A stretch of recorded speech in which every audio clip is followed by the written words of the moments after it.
किस तरह से और भी मजबूती की ओर हर व्यक्ति कैसे उसके साथ में जुड़ सकता है, जिस प्रकार सम्राट अशोक ने समंग संघ के साथ में आम जनता को उस समय में जोड़ा।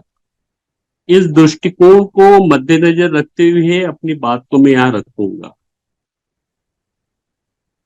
जब भी हम समन संघ की बात करेंगे तो उस समय में हम लोग नहीं थे, किंतु आर्कोलॉजिकल एविडेंस हमको गवाह देते हैं अपने वैभव का, कि समन संघ की बुनियाद और उसका वैभव सारे विश्व में फैला हुआ। ये सत्य, इस पे ज्यादा खिंचातानी करने की कोई आवश्यकता नहीं है और माथापच्ची भी करने की कोई आवश्यकता नहीं है। मैं सर्वप्रथम सम्राट अशोक के वैश्विक परिचय दूंगा, जो लगभग 5-10 मिनट हो जाएगी। उसमें सम्राट अशोक को भारत में प्रियदर्शी के नाम से जाना जाता है, देवानाम प्रियदर्शी के नाम से जाना जाता है। किंतु बहुत सारी ऐसे लोग हैं जो हमारे विशेष करके भारत के लोग अनजान हैं कि सम्राट अशोक को जापान में किस नाम से जाना जाता है, चाइना में किस नाम से जाना जाता है, साउथ कोरिया में किस नाम से जाना जाता है। तो they are the so many people, they are the unknown. उनको इस संदर्भ में कुछ खास जानकारी नहीं है, जहां तक मेरा व्यक्तिगत अनुभव है। सम्राट अशोक को जापान में सोनतोकु धम्मा अशोक के नाम से जाना जाता है। सोनतोकु धम्मा अशोक, सोनतोकु कौन था? इन्होंने 5वीं सदी में जापान का संविधान बनवाया था, और संविधान जब लोकार्पण किया था जापान को, तो उन्होंने सम्राट अशोक के ही लोक कल्याण के तर्क दिए थे आम जनता को। ये एक पहली बात होगी। साउथ कोरिया में सम्राट अशोक को किंग मुआ के नाम से जाता है। किंग मीन्स राजा, मुआ मीन्स तुम्हारा क्या बोलते कि मौर्य। चाइना में सम्राट अशोक को आयुवांग के नाम से जाना जाता है। आयु मीन्स अशोक, वांग मीन्स राजा। इसी प्रकार ग्रीक में सम्राट अशोक को पियदस्यु के नाम से जाना जाता है, और ऐसे भिन्न भिन्न नामों से सम्राट अशोक को विश्व स्तर पर जाना जाता है। अधिकतम यही बातें हमारे कानों पे आके टकराती है कि सम्राट अशोक ने अपने बेटा बेटी को क्या बोलते कि श्रीलंका भिजवा दिया, फिर बाद में 84,000 स्तूप बनवा दिए, कलिंग युद्ध कर दिया, फिर बाद में 84,000 स्तूप बनवा दिए। तो ये सारी घिसी पिटी बातें हमारे क्या बोलते कि कानों पे आके टकराती है। अभी एक बात भी अभी जस्ट मैंने सुना कि सम्राट अशोक बड़ा खूंखार था, चंड था। शिलालेखों का अध्ययन करने के बाद में ऐसा प्रतीत होगा कि सम्राट अशोक के शिलालेखों में शत्रु और शत्रुता जैसे शब्द नहीं है, मैती और साधुवाद जैसे शब्द है। तो ये खूंखार और उसके बाद में चंडे शब्द आए कहां से? ये शब्द तो शिलालेख में है नहीं। तो जो शब्द हमारे कानों पे आके टकराते हैं, चंड और खूंखार जैसे, ये शब्द आपको मिलेंगे ब्राह्मणवाद की किताबों से आते हैं। लेकिन सम्राट अशोक ने जो शिलालेखों के माध्यम से जो साहित्य रचा है विश्व स्तर के ऊपर में, जिसके माध्यम से सारी जानकारी समन संघ के बारे में या श्रमणष्टिक के बारे में हमारे पास में जो आती है, वो शिलालेखों के माध्यम से आती है, जो प्रमाणिक है विश्व स्तर के ऊपर में।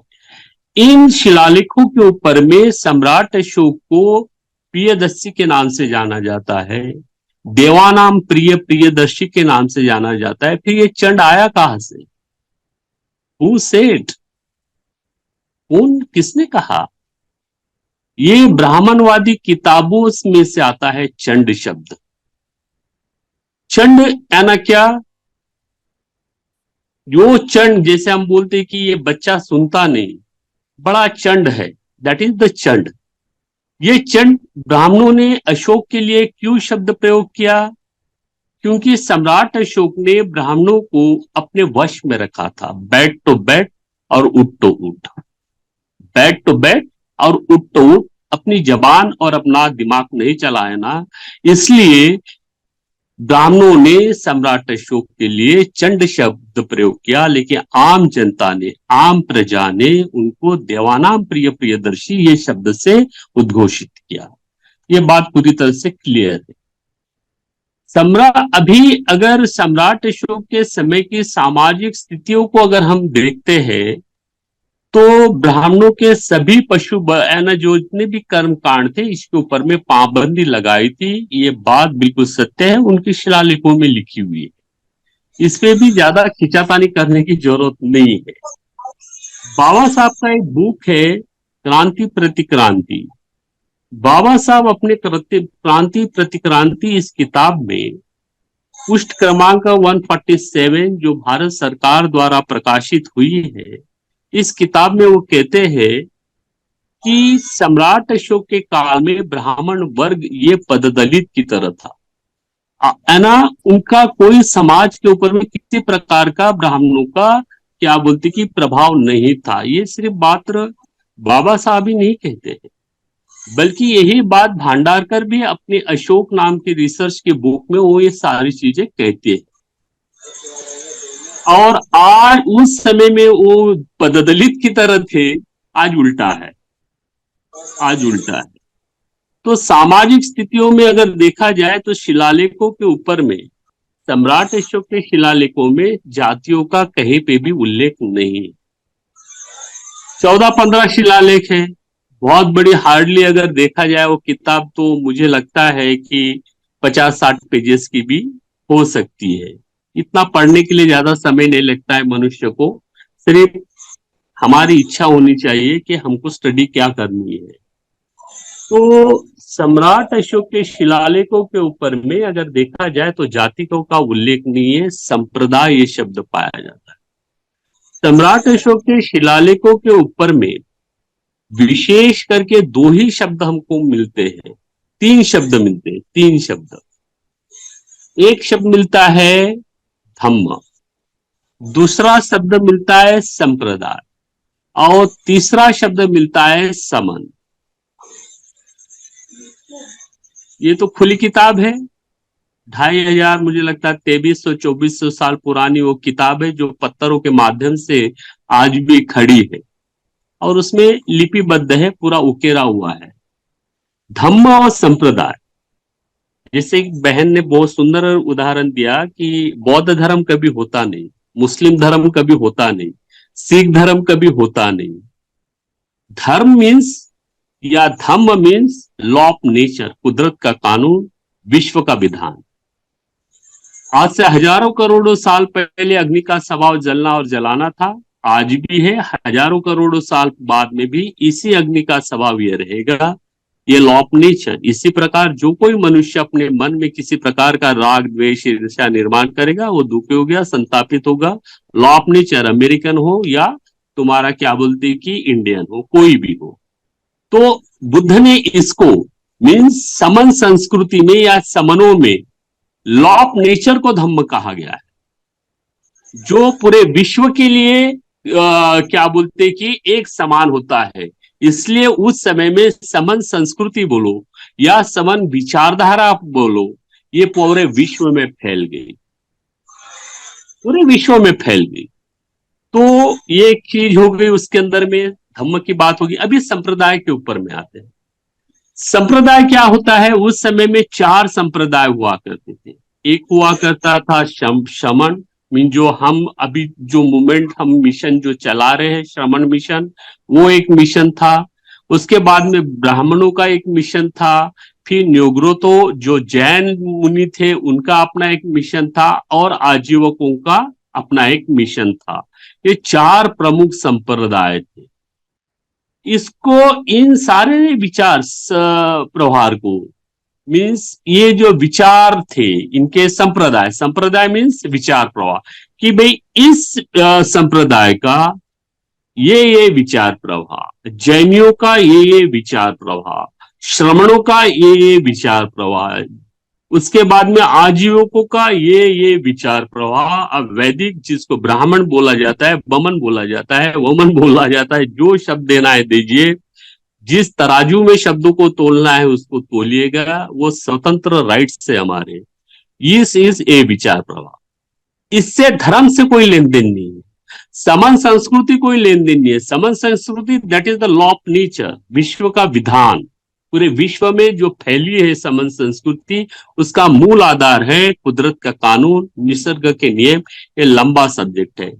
तो उस समय में ये समन शब्द, ये संप्रदाय हुआ करते थे, धम्म हुआ करता था, और प्रमुख चीज होती थी समन संस्कृति। समन संस्कृति के सार को, धम्म के सार को अन्य संप्रदाय में कैसे स्वीकारना चाहिए, कैसे उसका आधारभाव करना चाहिए, ये सारी चीजें शिलालेखों पे लिखी हुई है। अभी 10 मिनट रह गए हैं मुझे। 10 मिनट में मैं और भी सामाजिक स्तर पे ही मैं बात करूंगा, फिर बाद में कल दूसरा सब्जेक्ट ले लूंगा। इस प्रकार की ये चीजें हैं। उस समय में जातियां नहीं थी।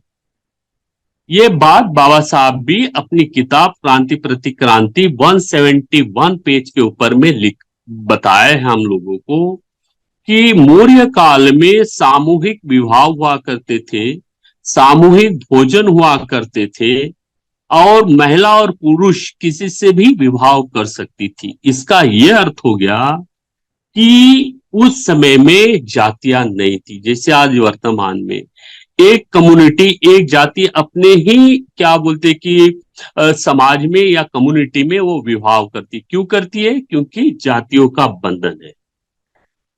समन संस्कृति में महानायक, समन संस्कृति के महानायक सम्राट अशोक ने इन बंधनों को तोड़ दिया था। हालांकि समतामूलक समाज निर्मित के प्रमुख अगर कोई होगे, प्रवक्ता अगर कोई होगे, तो बुद्ध है। बुद्ध ने ही सर्वप्रथम जातियों के बंधन को तोड़ा, और उसका जो प्रभाव जो चलते चलते चलते अशोक तक आया, उन सारे जाति मूलक समाज का जो प्रभाव है, सम्राट अशोक को ने इसको समतामूलक समाज में परिवर्तित किया, नैतिक मूल्यों के ऊपर में समाज परिवर्तित किया।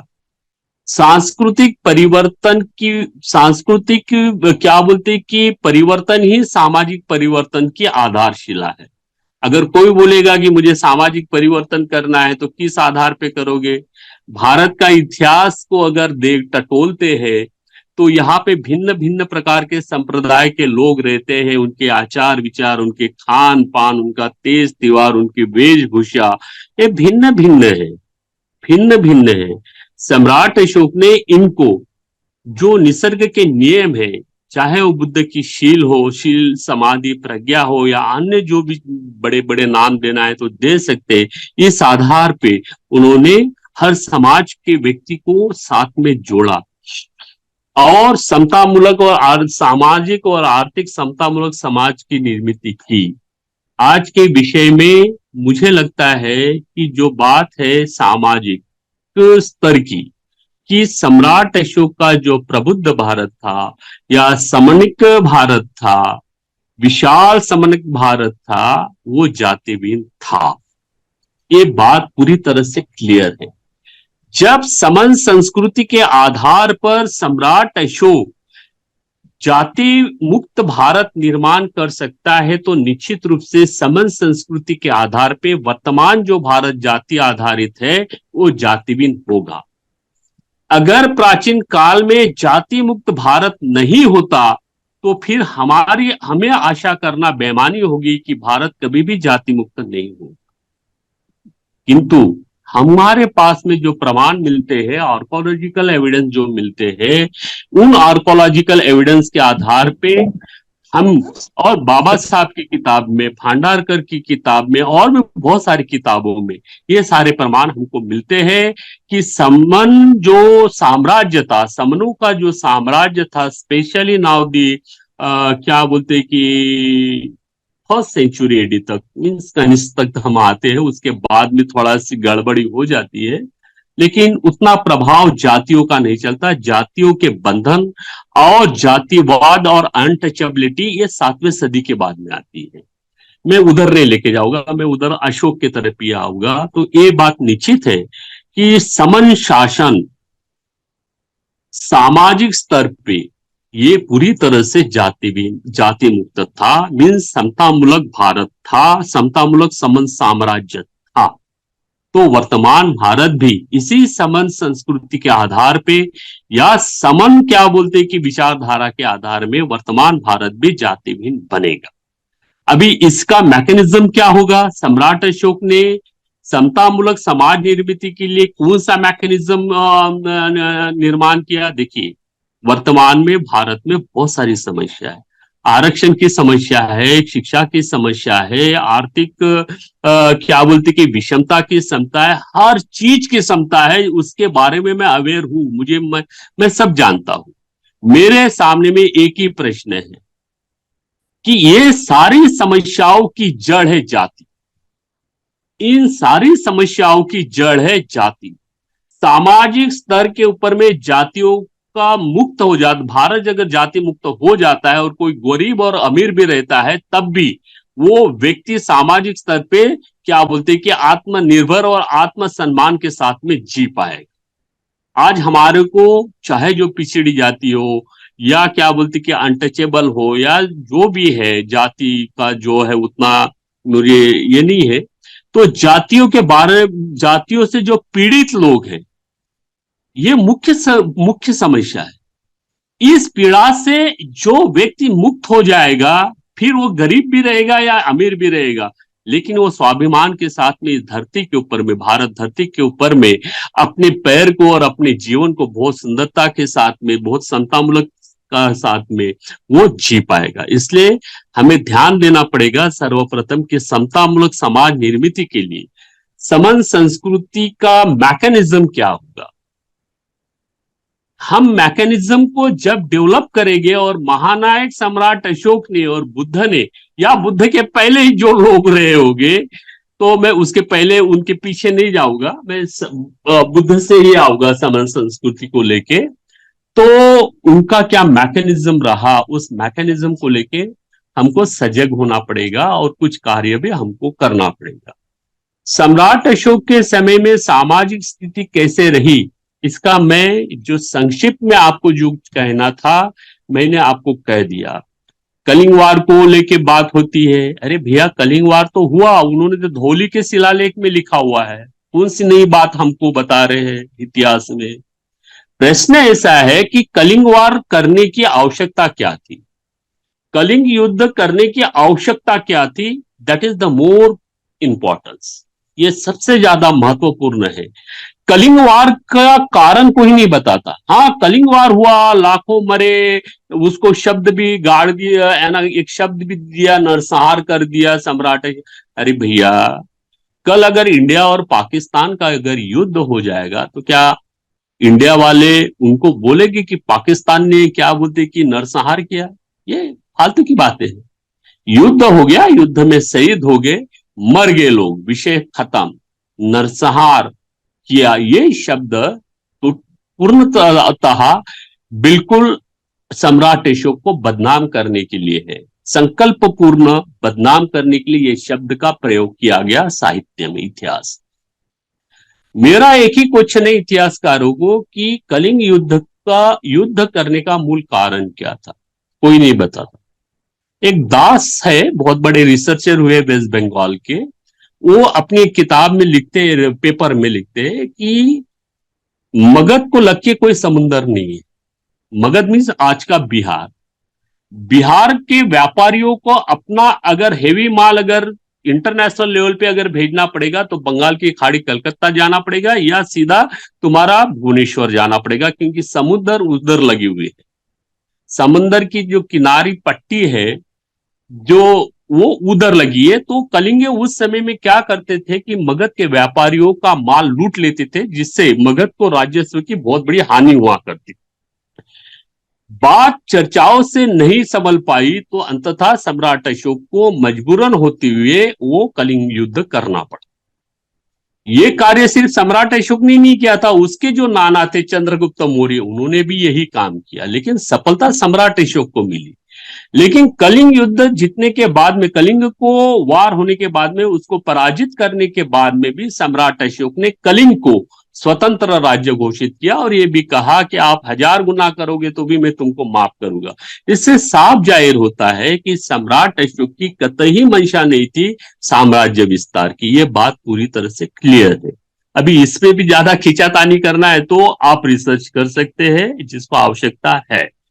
अभी 84,000 स्तूप बनवाए सम्राट अशोक ने, अच्छी बात है। उसमें से कुछ हमको दिखाई पड़ते हैं, कुछ जमीन के धरती के गर्भ में वो समा गए होंगे। तो जो बचे हैं, तो मेरा एक प्रश्न मेरे दिमाग में जो क्या बोलते कि हलचल पैदा करता है कि 84,000 स्तूप तो सम्राट अशोक ने बनवाया। तो इन स्तूपों के माध्यम से मेरे दिमाग में एक हलचल निर्माण होती है कि इन 84,000 स्तूप के माध्यम से आम जनता के जीवन में किस प्रकार का बदलाव आया, वो भी सामाजिक और सांस्कृतिक और आर्थिक दृष्टिकोण से। ये ज्यादा महत्वपूर्ण है। 84,000 तो स्तूप बनवा दिए, मैंने भी बिल्डिंग खड़ी कर दिया, लेकिन उसका आम जनता के जीवन में क्या बदलाव आया, दैट इज द क्वेश्चन। ये महत्वपूर्ण प्रश्न है। 84,000 बनवाया, ऐसे ये 84,000 स्तूपों की बात आम जनता के दिमाग में ऐसे खील मार के ठोकी गई कि वो 84,000 निकल ही नहीं रहे। अरे भैया, अच्छी बात है, 84,000 तो बनवाया, लेकिन आम जनता के जीवन में क्या बदलाव आया, ये ज्यादा महत्वपूर्ण है। क्या वो 84,000 स्तूप जो थे, वो क्या पूजा अर्चना के लिए वहां पे घंटी बजाने के लिए या घंटा बजाने के लिए निर्माण किए, या वो शिक्षा के केंद्र थे उस समय के? और ये सोचने वाली बात है। मेरा कहना है कि आज के, मेरा इतना ही आज के विषय में, फिर बाद में मैं कल का विषय लूंगा और भी, लेकिन मेरा इतना ही है कि सम्राट अशोक का जो प्रबुद्ध भारत था, समन साम्राज्य था, वो समन साम्राज्य विश्व का सबसे बड़ा था, विश्व का सबसे बड़ा था, समतामूलक था, आर्थिक दृष्टिकोण से सबसे विशाल, क्या बोलते हैं कि आर्थिक दृष्टिकोण से सबसे शक्तिशाली था, और समतामूलक था। समतामूलक मीन्स सामाजिक स्तर पे किसी प्रकार की कोई जातियां नहीं थी। तो आज के दिन में, आज जो मुझे समय दिया गया, और मुझे लगता है 7 मिनट बज गए हैं, मेरा इतना ही है कि समन संस्कृति के माध्यम से ही या समन विचारधारा के माध्यम से ही वर्तमान भारत को हम जाति मुक्त कर सकते हैं।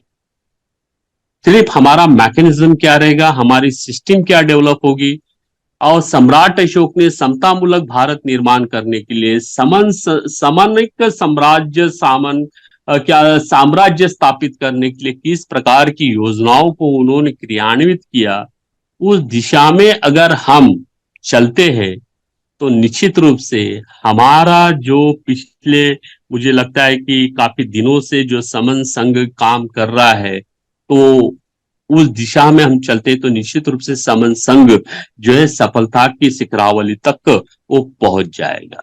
तो आज के इस चर्चा सत्र में सिर्फ मैं मात्र क्या बोलते हैं कि सामाजिक स्तर पर ही बात करूंगा, कल मैं आर्थिक बात करूंगा, उसके बाद में महिलाओं के सशक्तिकरण के लिए सम्राट अशोक ने क्या किया, मीन्स उनकी क्या सामरिक पॉलिसीज रही, इन सारी चीजों को मैं धीरे धीरे आगे बढ़ूंगा। तो I am very thankful to all.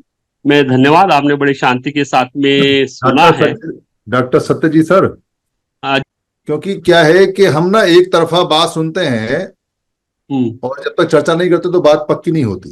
जैसे अभी आपने जो चंड के बारे में बताया है, और क्योंकि बुद्ध के समकालीन में एक जो राजा हुए अवंती के, उनका नाम था चंड पजोत। तो अगर चंड अशोक हो सकता है और चंड पजोत हो सकता है, तो दो राजाओं के नाम मिलते हैं। और हमारे यहाँ चंडीगढ़ भी है, जो शहर है, शहर का नाम कोई वैसा तो रखेगा नहीं, और चंडी माता भी है वहां पर, चंडी माता का मंदिर भी है। और सबसे कमाल की बात यह है कि जिसको हम चाणक्य बोलते हैं और बड़े आदर से नाम लेते हैं, वो भी चंडिक से बना हुआ है। तो इसके बारे में थोड़ी जानकारी कल के लिए रखना। दूसरा, अशोक के समय में शय शब्द था या नहीं था, क्योंकि हम अशोक इस्तेमाल कर रहे हैं जबकि समन संघ में अशोक करते हैं, अशोक ही होता है। हाँ, और जो ब्राह्मण शब्द है, वो ब्राह्मण शब्द उस समय ब्राह्मण था या बमण था या बम्मण था या भम्मण था। ब्राह्मण शब्द का प्रचलन उस समय आधे रह वाले का था या नहीं, वो थोड़ा सा उस पर हम बात करेंगे। और एक्चुअली समन और बमन जो शब्द आता है ना शिलालेखों में, वो ज्वाइंटली आता है। नहीं, वो जॉइंटली तो उसमें भी है, धमपद के अंदर भी समना वमना करके जॉइंट है वो। हम्म। और किसी भी हालत में दोनों अलग अलग हैं, एक नहीं है, क्योंकि बुद्ध खाली समण है, वमन नहीं है, ये बिल्कुल हम्म। स्पष्ट है।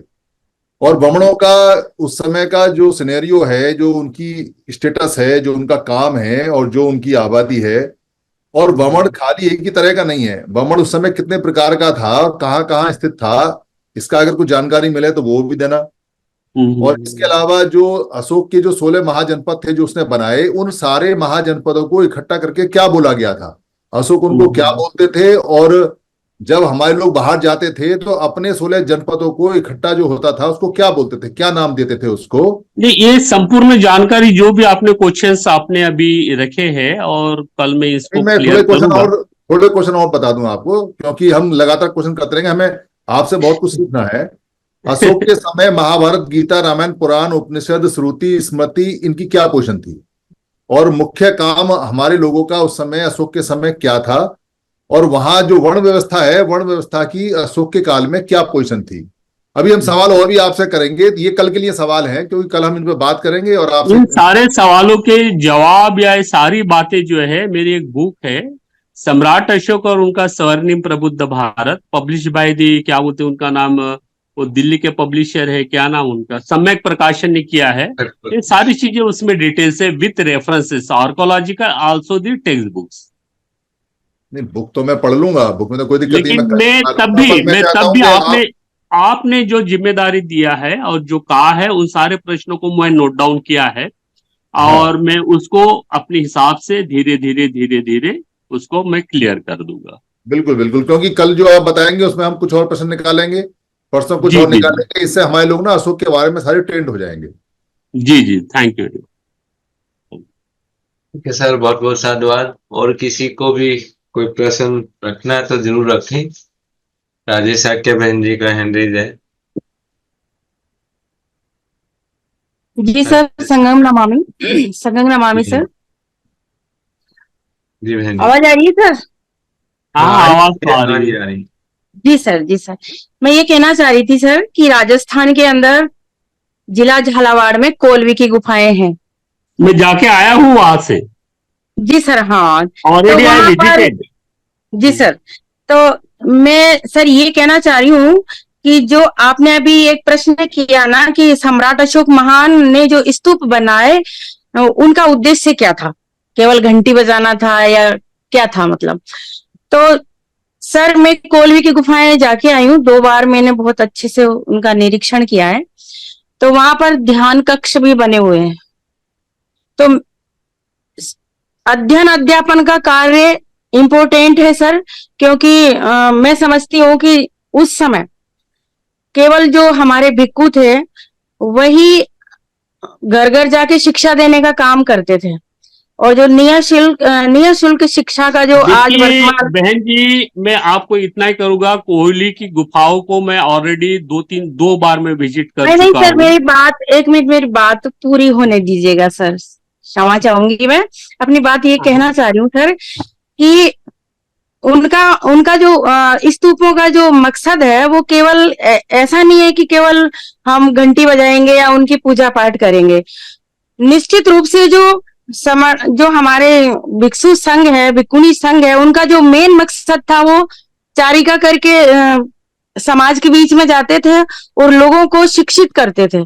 शिक्षा देने का कार्य उनका होता था सर।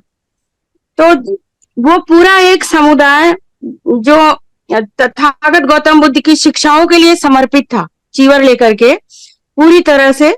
तो वो समाज में चेंज, जो समाज में बदलाव तो होगा, शिक्षा के द्वारा ही होगा ना सर। और वो इसीलिए मैं समझती हूँ, और ये जो स्तूपों का निर्माण है, तथागत गौतम बुद्ध की अस्थियों को सुरक्षित रखा गया, उनको उनके होने का आभास कि हाँ वो हैं, उनके नाखून बाल तक संभाल के रखे कि वो नहीं है, उनका शरीर नहीं है तो क्या हुआ, उनकी जो अवशेष हैं वो आज भी हैं, और वो हम उसको ये अनुभव कर सके कि वो गए नहीं है, वो हमारे बीच में ही है। ये उद्देश्य मैं समझती हूँ सर, ये मेरी अपनी सोच है। नहीं, आपका बिल्कुल सही आकलन है, इसमें कोई दो राय नहीं। उस समय के जितने भी हमारी जो विरासत रही है, जो खंडर के माध्यम से हमको आज वर्तमान में दिखाई देती है, ये हमारी विरासत उस समय के कॉलेज और यूनिवर्सिटीज थी। ये अगर कोई ये कहता होगा कि वहां पे मात्र जो है कि त्रिपिटक का ही प्रशिक्षण क्या बोलते कि शिक्षा दी जाती थी, ये गलत है। समन संस्कृति के अंदर में there are the two parts.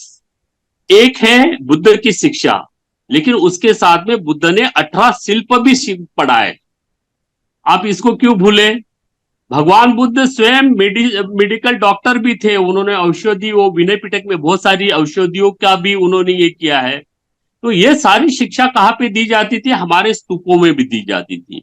Ashok के पीरियड में बड़े बड़े पिलर्स को खुदवा काटे गए पहाड़ों से, फिर बाद में आयुर्वेदिक पेड़ लगवाए गए, पशुओं के लिए और मनुष्य के लिए हॉस्पिटल खुलवाए गए।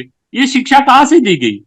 देखियो, बगैर डॉक्टर से तो कोई हॉस्पिटल चलेगा नहीं, चाहे वो पशु का लिए हो या मनुष्य के लिए हो। ये शिक्षा कहाँ से दी गई?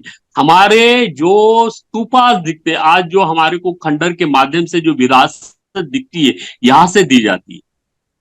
20,000 से ज्यादा नालंदा यूनिवर्सिटी में, नालंदा बौद्ध विश्वविद्यालय में, उस समय की वो इंटरनेशनल यूनिवर्सिटी हुआ करती थी, वहां पे समन शिक्षा दी जाती थी।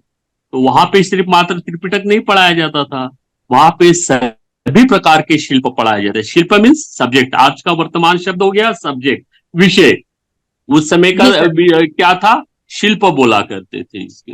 ये सारी चीजें वहां पे पढ़ाया जाता था। अभी जो पिक्चर हमारे सामने में खड़ा कर दिया कि Buddhism that is the arhant path, yes there is no doubt at liberation path, there is no doubt at all, तो है ही, उसमें कोई शंका नहीं।